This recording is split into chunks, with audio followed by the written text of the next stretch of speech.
felt like we did have to have another conversation of a podcast. And Thank so you. I'd love for you to introduce yourself in a short 1 minute.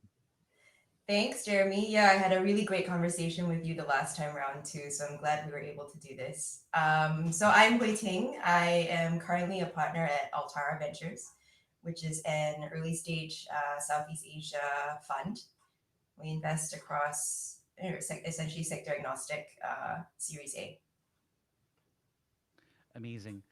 And how did you get started in kind of like the world of technology and startups? When did that interest begin for you? Actually, a while ago. So, I spent a lot of time as a brand manager at Unilever. So, I probably spent about 8 years in kind of like the brand management and advertising space. And at the time, I would get, decks that I'd see from my dad, and he would say, "What do you think of this company?" And it would always be a consumer company. And so that was the first taste, I guess, of what a pitch deck looks like. Um, and actually, in 2017, when I was still in New York with Unilever, I said to myself, "Okay, I love this job.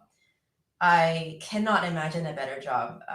But I thought ahead 10 years and I said, I'm very good at what I'm doing. I can probably do it with my eyes closed. Where would I be in 10 years? And I probably could see myself as a category manager or maybe VP or SVP for a large category, maybe globally. But at the end of the day, I realized that I would still be selling mass market shampoo, ice cream, toothpaste. And that did not feel exciting for me at all. It was exciting from the sense that I knew I would get a lot of job satisfaction. But in terms of a greater purpose, it felt very empty. And so I decided to quit my job at Unilever, um, and literally just chose to travel the world for a little bit because I wanted to kind of see where the cards would fall, and what would bubble up to the surface if I had no safety net to, let's say, fall back on a different job. I think, you know, I don't know whether it's being brought up in Asia, but I was always brought up with the idea that you must have a second option before you leave your first job, right? It makes you more marketable. It's easier for you to get a job. But I also knew that whatever that option was, it was always going to be made with the decision to I need to leave my job or I want to leave my job. And those options never really panned out well for me. Not that it didn't pan out well, but there was always something about the job that eventually, maybe 1 or 2 years in, I'd get annoyed about or frustrated about. So I really wanted to put myself in a space where there was barely any safety net in terms of a job security. I was based in the US. I knew I would have to give up my work visa. I knew I would have to ship myself out of the country within a month. Um, and that's actually how I ended up getting into venture because it was all very serendipitous. I really took the time to, I was in this phase of follow the energy. And I literally just decided to take meetings and do things with people that left me feeling energized and positive after. So that, I was back in Singapore after I left the US, in between travel. And a friend of mine said, "You must be really bored, right? Because you're just sitting around doing nothing." And I said, "No, actually, I'm not that bored, because there's a lot of things to do." And she's like, "Well, why don't you just come with me to this meeting? I'm going to meet this founder." And I said, "Okay, sure, So I went with my friend to the meeting. At the time, my family was beginning to think about setting up a family office, and we have a history of also doing a lot of angel investments. So I guess for founders, they kind of knew that, hey, this is potentially somebody new who might, want to invest in my business. And so that one meeting with that one founder turned into meeting a whole bunch of other founders in a very short span of time. So I probably met like 100 over founders within a month or so because I was so energized from that first meeting that I had all these founders reaching out to me. I was reaching out to other founders. And I had planned it such that I was doing a meeting every day, a meeting every hour every day from Monday to Friday, including breakfast, lunch, and sometimes dinner. So, from 9 to 6 or 9 to 7, I was doing, essentially nine or 8 or 9 meetings a day from Monday to Friday. I remember I was staying at home and my mom was like, "What are you doing all day? Are you going to the beach?" And I was like, "I'm definitely not going to the beach." But I remember I would come back and I would feel so energized, but so exhausted. But then wake up the next day going, "Okay, who am I going to meet today?" Because I just loved kind of getting to know the founders, hearing their stories, understanding what they were trying to do, what they were trying to build, and how that was going to actually positively impact the lives of people that either use their product or service or interacted with, whatever enterprise software that they were trying to build. At the time, a lot of the companies I think were B2C, so it was also a lot more up my alley given my consumer background. So I thought it was very interesting. Um, and obviously they felt like I had something to contribute, and to me that was a surprise because I had gone into these meetings thinking, I'm just a brand manager. I don't know anything about your business. I don't know how to run a business. Uh, but that's kind of when I realized actually I did quite learn a lot about running a business as a brand manager. So I probably did not give myself the credit up until then. What's interesting is that obviously you had that experience as a brand manager, and I think a lot of folks in Southeast Asia have that experience, right? Their first job is with Mm. P&G or Unilever. And what's interesting is that you're saying that that experience did translate to some of these later insights. Could you share a little bit more about what things I think you learned from your time as a brand manager that you felt I think prepared you or was relevant for your role in startup land? Yeah. Um, I think the one thing that I learned was to really discern what is a consumer want versus a consumer need. And the distinct difference is that a consumer can tell you what they want, but they might not necessarily be able to tell you what they want to use in order to service their need. So, for example, and the best way to think about this and what I always come back to is there a product or service that you use today that you didn't realize that you needed or wanted until you actually started using it, right? And for me that's the iPhone. Like I didn't think I needed an iPhone. I went around for the longest time with like a razor flip phone, right? And I was like, I'm happy I can play Snake on the phone. um, But then when the iPhone came out, it was like a game changer for everybody because, and especially for me, because, what was interesting was not realizing how much you needed this thing before you actually used it and before you actually had it. And to me, that's like a true sticky consumer product. And that is because it's a consumer product that has literally answered the needs of a person versus the wants of a person. The wants can change over time, and they are why you have trends and you have fads, right? But a need is an inherent thing that doesn't go away. And if you can develop a product or a service that actually speaks to a consumer need, you're going to have a product that is so much more sticky. You're going to not need to do a lot of marketing in order to get traction, and you're going to have loyalty. And if you package that together with good design thinking, strategic thinking about how you want to how you want to talk to your customer and make them feel like you are talking with them as opposed to talking at them, then you're going to get very loyal customers who then will buy it whatever you produce later on, even if it's not as successful as the initial product.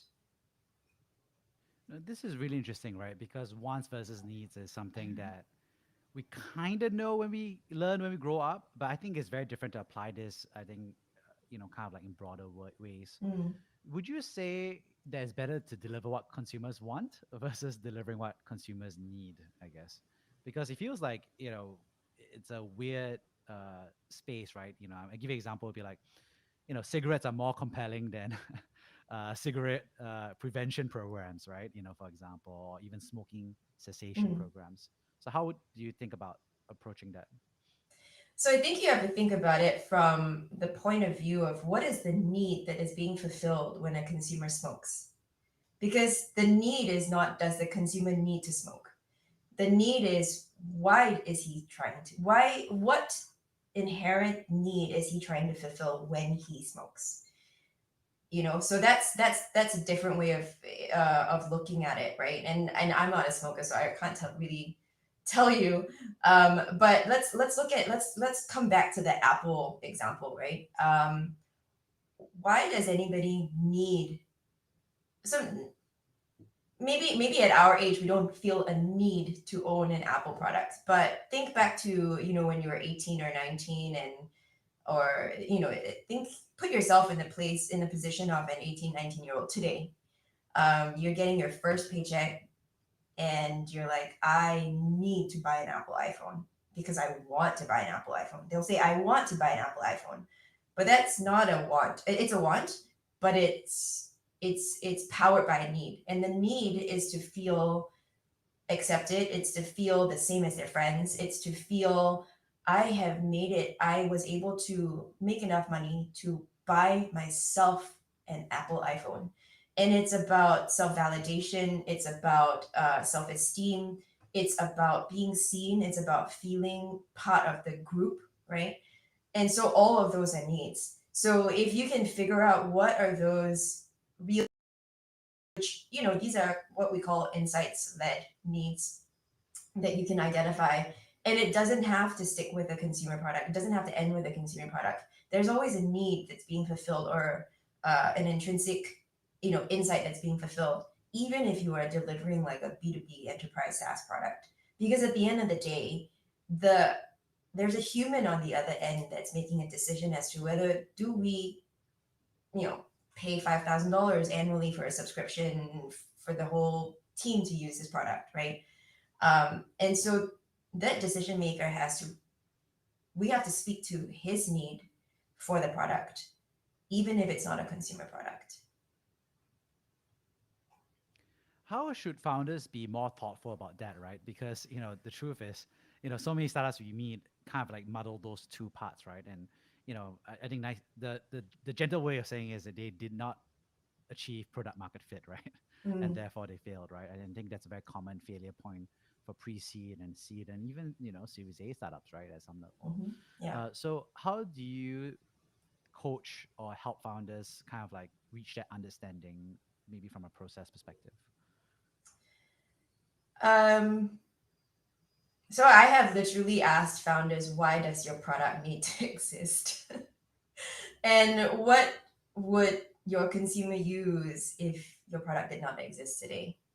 And if they can say, oh, they would probably do this and they would probably do that. And I'm like, okay, so then why should I need to use your product? Tell me, show me why. And sometimes it's hard to tell. Sometimes it's about the user experience. Sometimes the founder has said, I have built something that is so much more intuitive than what you're using today. And that will also work. That will also answer the need. Because you will find consumers who want something less clunky, something that's more efficient, something that they feel understands them, right? So even if you have an AI program that says, I just tried out this new enterprise product that essentially helps arrange your calendar, right? And I tried it out. And if you can use a product that actually makes you feel like, hey, this program understands my needs for the day and will help me arrange my schedule according to what I would like, that is very useful for me, right? And it's not that competition cannot exist, but if you can deliver the service or the product or the experience in a much better way that makes it sticky for the consumer, sticky because the consumer then realizes, what did I do before I used this product? I can't imagine that I had to, I don't know, talk to my assistant to move my meetings around, right? Um, then that becomes a sticky product, even though there might be other competitors in the market. So, I and I think the tricky part, of course, is that I think we also noticed that, you know, some founders figure it out and then they kind of lose track of it along the way, right? Mm. Or at least somehow it seems to be weird. They seem to become more distant from it. What are your feelings about that, or do you have any advice for people going through that process? I think you're asking what happens with founders who kind of lose the plot.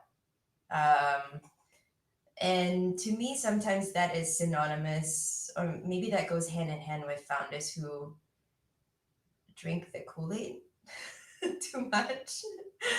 um, I mean, I invest into early stage companies, so thankfully, I haven't had any founders get there yet.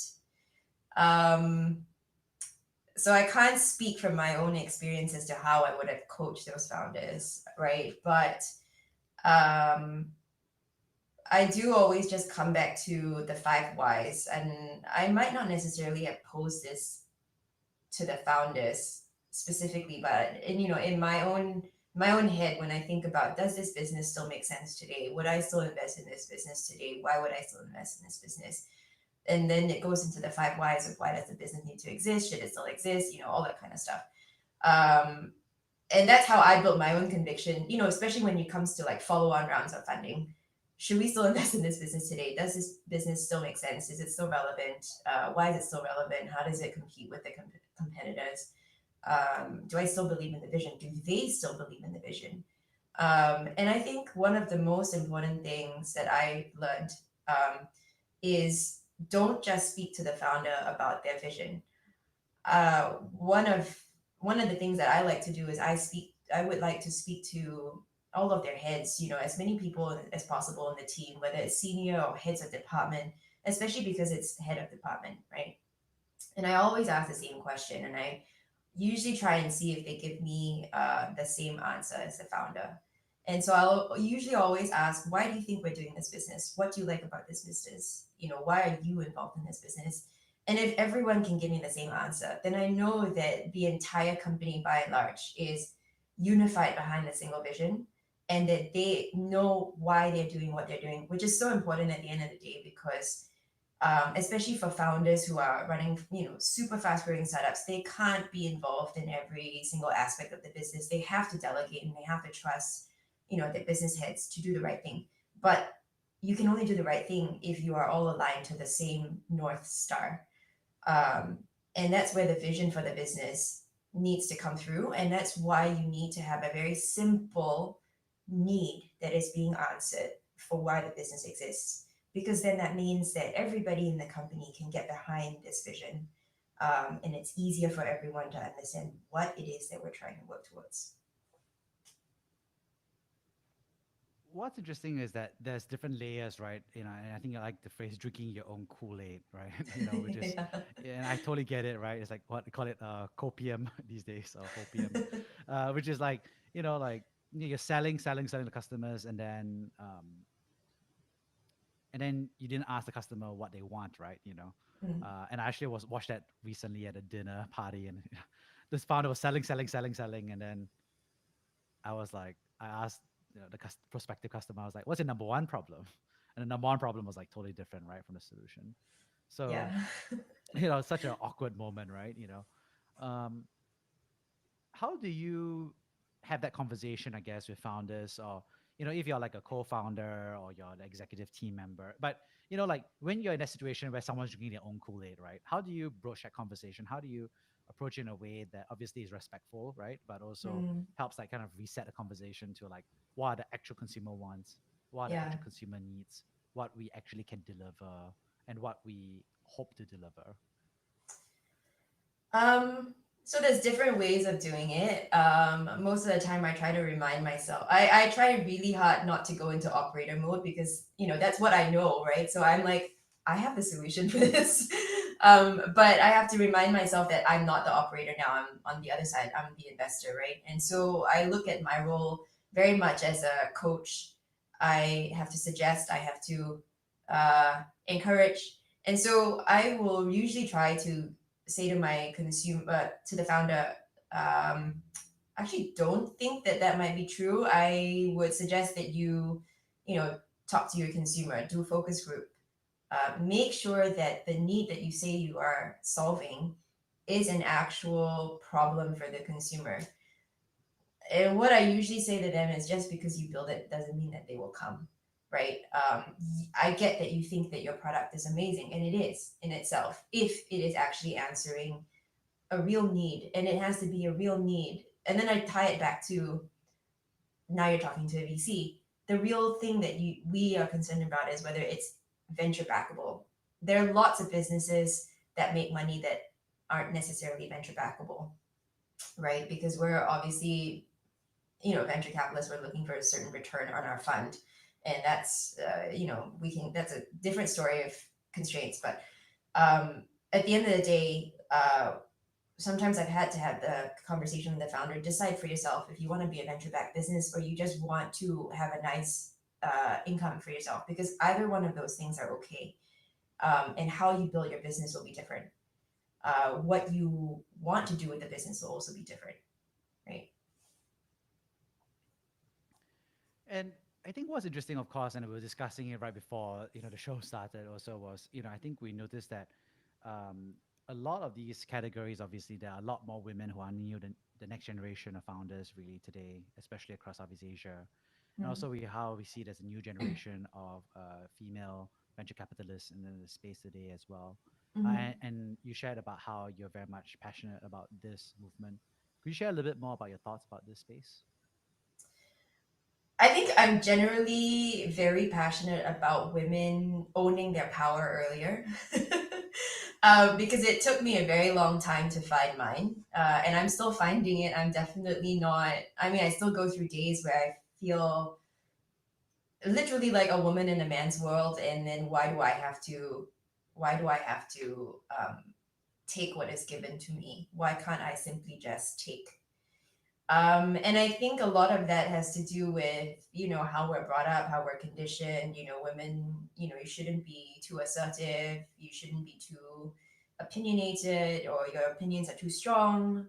And it's all relative to, it's relative, but it's also, people make these comments based on, the gender lens that they apply when they meet you, right? So I might say the same thing as a guy next to me, but I might be labeled as too opinionated, but he might just be labeled as confident, right? And so that for me is frustrating, and has been very frustrating for me in my own career, because I started my career in investment banking before I was a brand manager.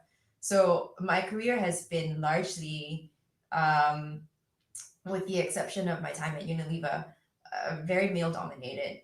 The only difference is that Unilever was much more female dominated, but then that does not solve a lot of problems. That's a different set of problems, right? And now that back in venture, it's still very male dominated. And so I'm very passionate about women, empowering younger women to feel confident in standing up for themselves, taking back their power, earlier than I figured out how to do for myself.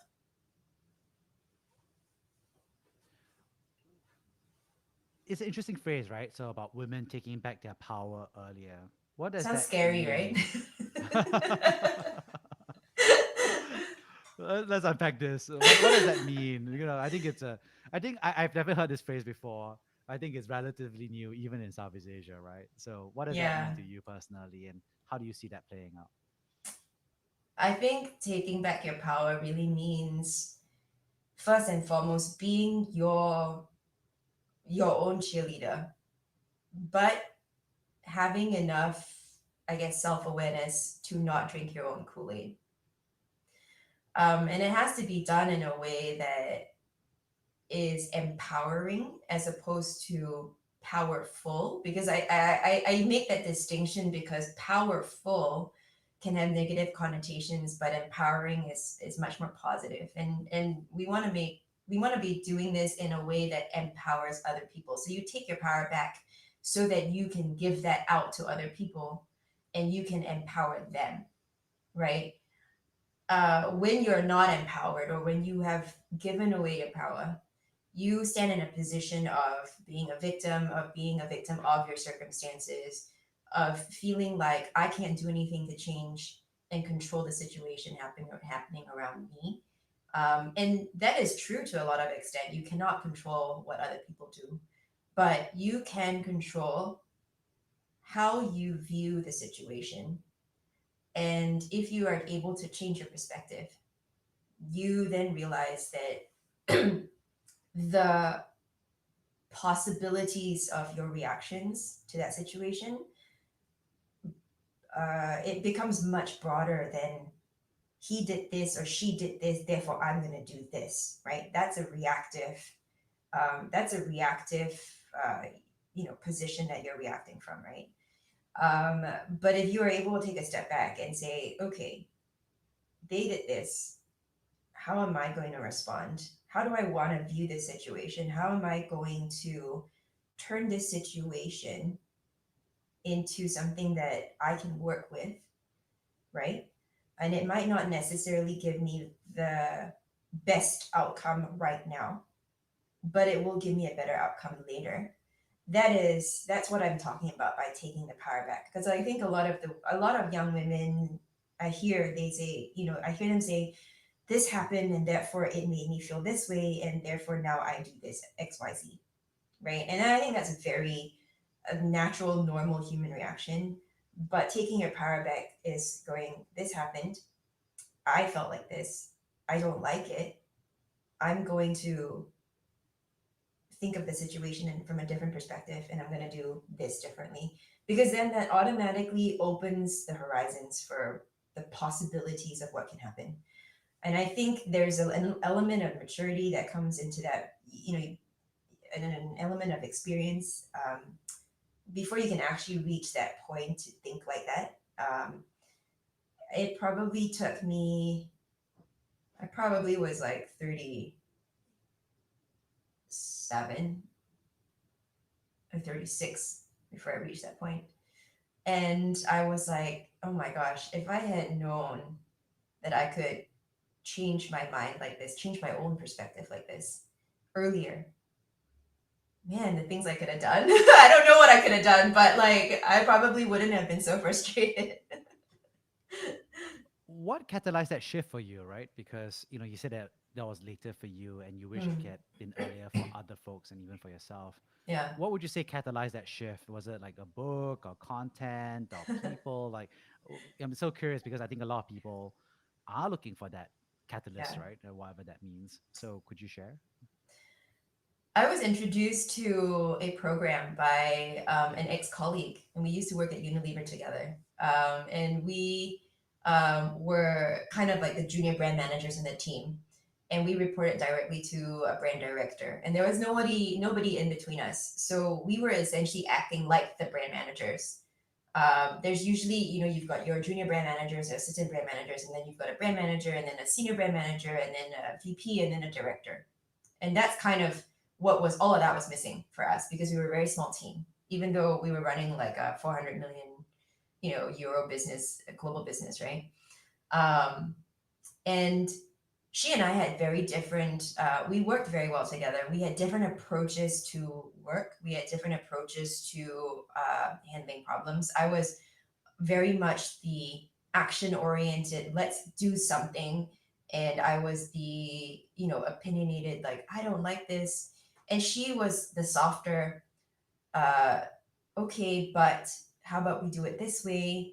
But we would both have the same frustrations. So what that showed me was that despite having different but complementary approaches to work, different approaches to dealing with a problem, like I was a lot more like action oriented. She was a lot more like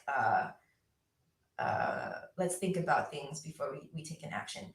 Um, we were both equally frustrated at certain things. And I asked myself, but why are we frustrated? We're different people, we're different. We shouldn't have I didn't expect us to have the same frustrations, but we were both equally frustrated and our frustrations were equal in measure. You know what I mean? And I always thought that she would be a lot more. Her frustrations would be a lot less than mine because she was so much more measured than I was. And so she, in order to solve her frustration, went to this course called Landmark. Now I'm plugging Landmark, which this is a terrible thing, but I thought it was great. And she was like, oh my gosh, you have to go to this thing. And I said, what is it? And she's like, will you just come and because I'm asking you. And I was like, okay, that's a very direct ask. And you are literally asking someone for a personal favor. I have never done that. I would not feel comfortable doing that with a work colleague. But she felt, and knowing her character, I was like, this is so out of character for her. I'm just going to say yes. Right. And so I went to this thing. It was an introductory evening. And at the end of it, I said to her, because it was her graduation, she was graduating. It was a 3.5 day weekend thing. And I said to her, Apeksha, I think this is a cult. And then she was like, oh, I knew you would say that. And she said, are you going to sign up for it? And I was like, what? It's a cult. And I was like, don't you feel a little bit like a used car salesman? She's like, yes, but are you going to sign up? And I said, yeah, okay, sure, I'll sign up. And I said yes because she was so convicted. And I could see a huge change in her and how she was dealing with our frustrations at work. And I saw her and I said, I want what you have. I want to be able to let all of these things flow over me, like, water off a duck's back, and still take the next empowering action. Right? A lot of the times, because you're reacting and your emotions are heightened, you are unable to take the next empowering action. You take a reactive action. And so I did it, and I was like, oh my gosh, this is a life changer because it completely flipped how you view the world and things happening around you on its head. And the minute things are flipped on its head, the power comes back to you, because then I realize every action, every decision, everything I say is at my own discretion. I have full control, and I have the ability to change my life every 10 seconds with every decision that I need to make every 10 seconds. If I don't like it, change it in the next 10 seconds. And so I did that. And then I, went on to do a few more like communications courses, which was all about taking back your power. It was the power of communication. And when I started in venture, I remember saying to myself, when I have a portfolio large enough with large enough founders, I would want every single founder to attend this course. And yes, people are going to think I'm probably crazy, and they're going to feel like it's a cult, but it's not going to only make them better leaders. It'll make them better spouses. It'll make them better partners, better people. And everyone will feel so much more empowered to do more, not just in their professional life, but in their personal life, their relationships with their family, their friends. And so it impacts everything. And so that for me was the turning point. Sorry, there's a very long answer to your question. No, amazing. I really appreciated you sharing all of that. On that note, could you share with us about a time that you personally have been brave? Yeah, I think it was when I quit Unilever and really had no idea what I was doing next. That was very out of character for me. I shared a little bit earlier about how my first career was in investment banking. So I started, at Goldman in New York in investment banking right out of college. And if anybody understands what that is at that point in time, in order to get that job, you would need to have done at least 3 summer internships in different investment banks in order to even get your resume seen, right? Let alone having to have the GPA, having to have the right, poise when you're presenting yourself, having the right extracurriculars, all of that stuff, right? And so for the longest time, my life was very planned. It was always like, I want to do this, therefore I need to do this and this and this today. And the first time I chose to quit Unilever, which is in 2017, it was the first time I deliberately chose to not have a plan.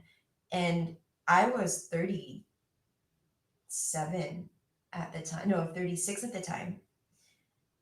And to have spent 36 years of your life, like always having a plan, always working towards a plan in order to get to the next step, and suddenly to not have that was very, very scary. Not to mention that my parents constantly called me and they said, "You're crazy. I can't believe you're getting up your work visa. You'll never be able to get a job." And so there's a lot of like external doubt as well, combined with my own internal self doubt.